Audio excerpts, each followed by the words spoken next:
ini Mbak Ana ya. Betul, Bu. Saya anak. Bagaimana kabarnya Mbak Ana? Sehatkah? Alhamdulillah, sehat, Bu. Ibu apa kabar? Alhamdulillah, Ibu juga sehat. Apalagi hari ini melihat Mbak Ana yang cantik. Mbak Ana sedang sibuk berkegiatan apa saja akhir-akhir ini? Ibu kuliah online, Bu. Di masa pandemi seperti ini kan semuanya serba online. Wah, iya ya, konseling saja sekarang juga online. Lalu, bagaimana perasaan Mbak Ana selama kuliah online ini? Jujur, saya merasa jenuh, Bu, selama kuliah online ini. Sampai saya menjadi kurang produktif. Wah, pasti sangat sulit ya rasanya. Kuliah online dan di rumah saja tentunya membuat Mbak Ana merasa bosan. Semoga saja pandemi ini segera berakhir ya. Amin, Bu. Saya juga berharap seperti itu. Baik, mungkin bisa kita lanjutkan di lain kesempatan ya Mbak Ana. Mbak Ana, apakah ada sesuatu yang ingin diceritakan kepada Ibu? Betul, Bu. Saya ingin melakukan konseling dengan Ibu. Baiklah Mbak Ana. Tapi sebelumnya, apakah Mbak Ana pernah melakukan konseling? Belum pernah, Bu. Saya baru mencoba konseling pertama kali ini bersama Ibu. Oh, jadi baru pertama kali ini ya Mbak Ana? Iya, Bu, betul.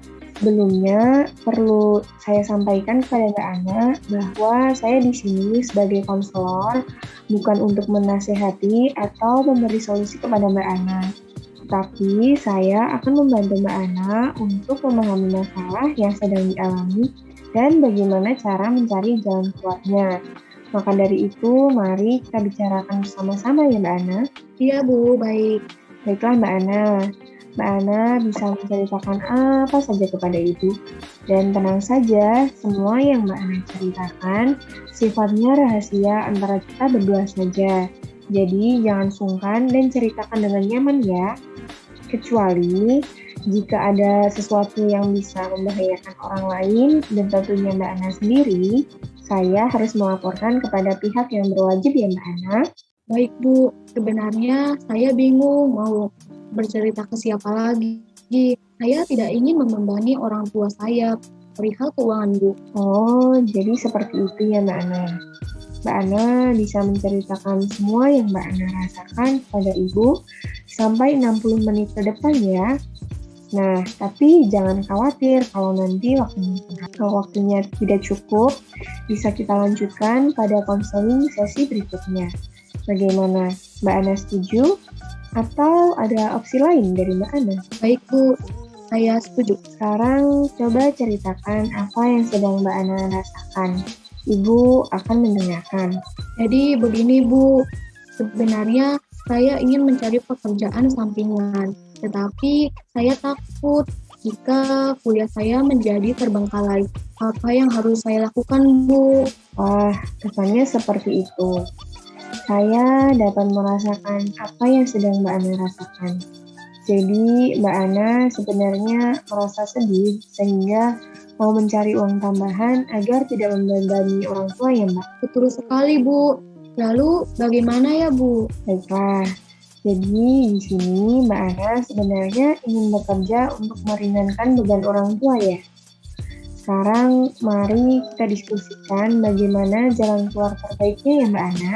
Baik, Bu. Sebelumnya, apakah selama ini Mbak Ana merasakan kesulitan dalam kuliah? Untuk mencari materi kuliah, mungkin saya masih bisa mengikuti, Bu. Tetapi jadwal kuliah saya sangat padat dan tidak menentu, sehingga saya kesulitan jika harus bekerja dalam pekerjaan yang menuntut waktu, Bu. Saya jadi bingung. Tenang Mbak Ana, pelan-pelan saja ceritanya. Tidak perlu terburu-buru. Saya akan mendengarkan semuanya. Sekarang Mbak Ana tenangkan diri dulu ya. Bagaimana Mbak Ana? Apakah sudah merasa lebih baik? Sudah, Bu. Kalau boleh Ibu tahu, apa alasan yang mendasari Mbak Ana ingin bekerja? Jadi begini, Bu. Selama pandemi ini, penghasilan orang tua saya menurun drastis, sehingga kebutuhan terus bertambah. Untuk makan sehari-hari saja, kadang kami merasa kesulitan, apalagi kebutuhan pribadi, Bu. Selain itu, saya juga masih punya adik yang sedang bersekolah juga. Memangnya kebutuhan pribadi yang Mbak Ana maksud itu terdiri dari apa saja? Ya, kebutuhan untuk menunjang perkuliahan, Bu, seperti buku-buku penunjang materi, dan apalagi kuota internet, Bu. Bantuan kuota dari pemerintah masih tidak cukup untuk saya berkuliah selama 1 bulan. Rupanya begitu ya.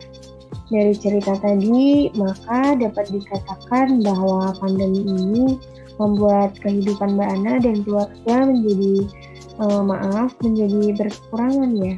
Iya, Bu. Ibu turut sedih mendengarnya. Kalau begitu, apakah Mbak Ana pernah mencoba bisnis online? Sebenarnya saya sempat berpikiran seperti itu, Bu. Tetapi saya belum yakin untuk memulainya. Wah, jadi Mbak Ana masih takut untuk memulai bisnis online itu ya? Kalau begitu, berarti mulai sekarang Mbak Ana harus mulai meyakinkan diri. Seperti itu ya, Bu. Baiklah kalau begitu. Namun sejujurnya ada lagi yang masih mengganjal di hati saya. Apa itu Mbak Ana? Ceritakan saja semuanya. Jadi begini, Bu. Sebenarnya saya sudah pernah membicarakan tentang bisnis online untuk menjual produk dengan teman-teman saya.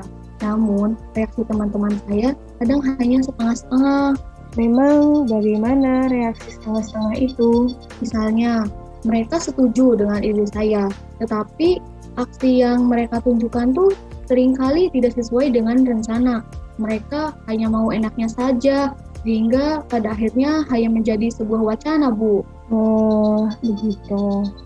Dari uraian tadi, Mbak Ana berpikir bahwa teman-teman Mbak Ana hanya mau menikmati enaknya saja ya? Betul, Bu.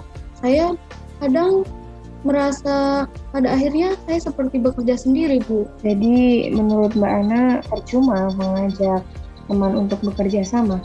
Benarkah demikian?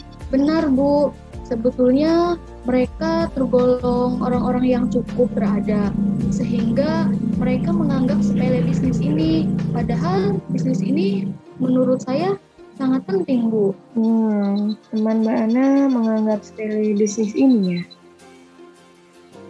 Padahal menurut saya bisnis ini tuh lumayan bagus karena masih banyak orang yang berjualan produk ini. Dengan begitu kan peluang pasarnya semakin besar kan, Bu? Iya sih. Lalu apakah Mbak Ana menganggap bisnis ini menjanjikan karena belum banyak yang berjualan produk yang sama? Iya, Bu. Saya berpikir seperti itu. Selain itu, pembuatan produk ini juga mudah, asal tekun dan sabar. Maka dari itu, saya mengajak teman saya. Pikir saya dengan begitu, kami bisa bersama-sama menghasilkan uang.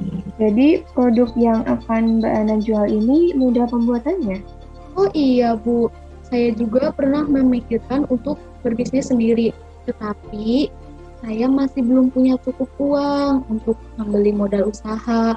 Jika saya meminta orang tua, pasti tidak akan diberi karena mengingat keadaan kami saat ini. Lalu, apakah Mbak Ana pernah memikirkan jalan keluar yang lain? Saya berpikir untuk menyisihkan sebagian uang untuk modal usaha ini, Bu. Tetapi rupanya selalu gagal karena lagi-lagi biaya untuk kuota internet sangat mahal. Sampai saya tidak bisa menyisihkan uang. Kuota internet ini bisa menguras habis dompet saya, Bu. Apakah Mbak Ana merasa kuota internet ini membuat Mbak Ana menjadi boros? Benar sekali, Bu. Saya sudah pernah mencoba berbagai macam kartu perdana. Hingga kartu perdana yang saat ini saya pakai pun menurut saya sudah yang paling murah jika dibandingkan dengan yang lain. Tetapi sebenarnya harganya masih tergolong mahal untuk diri saya. Rupanya kartu perdana yang sedang Mbak Ana pakai saat ini masih tergolong mahal ya untuk Mbak Ana? Saya observer, menurut saya penilaian saya dari konseling yang sudah dilakukan tadi sudah bagus, teknik-tekniknya tadi juga sudah mengarah ke berbagai teknik. Mungkin ekspresif perlu ditingkatkan lagi, tetapi tadi sudah bagus sih, mungkin lebih ditingkatkan sedikit. Terima kasih.